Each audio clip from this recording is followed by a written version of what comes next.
I think we're all looking ahead to this fifth meeting, and this fifth summit. Very quickly, what was your take on this previous summit that just happened in Madrid, and what are your expectations for the one coming up?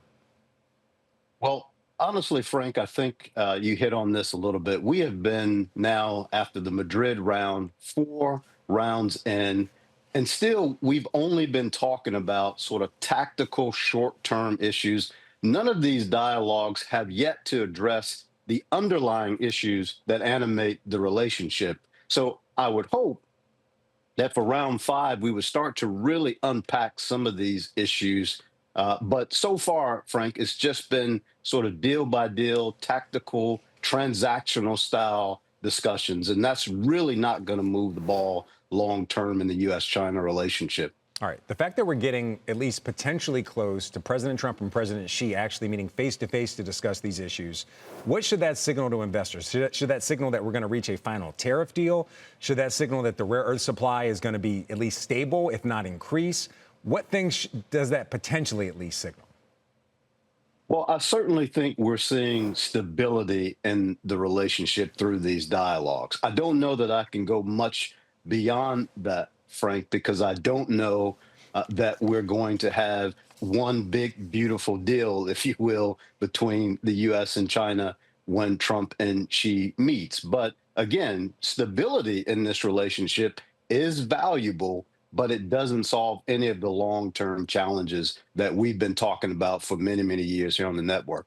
All right, Dwardrick, I don't even know if you have one. Do you have a TikTok account? I don't know if you do. So we're going to talk to you about TikTok, something I never thought we'd really talk to you much about.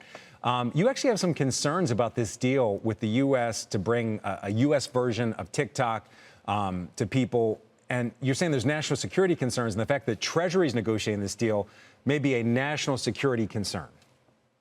Yeah, well, to be clear here, Frank, I don't know what this deal is, and that worries me more than anything. But Congress has spoken, Supreme Court has actually validated the law. The law is clear. It's full divestiture. That means nothing with Chinese characteristics, no Chinese ownership, no bite dance involved in this deal. So clear divestiture or ban. And so for us to still be talking about this when this was supposed to go into effect January the 19th just really helps to make it clear to China that transaction versus law is the way to do business with the Trump administration. But to your final point, look, I don't know who was in the room, but I don't have any indication that a high-level national security professional was at the table when this was being discussed.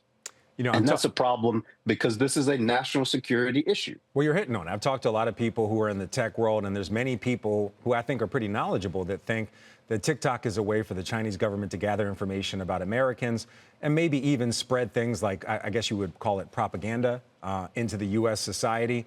A lot of people have that thought. Now, I don't know if it's true or not, but there's a lot of very smart people that think that. The fact that there wasn't a national security person there, does that open the potential for this deal to go through and maybe the Chinese government, if it's true, have some type of backdoor into this new TikTok, the same way they're worried about those NVIDIA chips having a backdoor?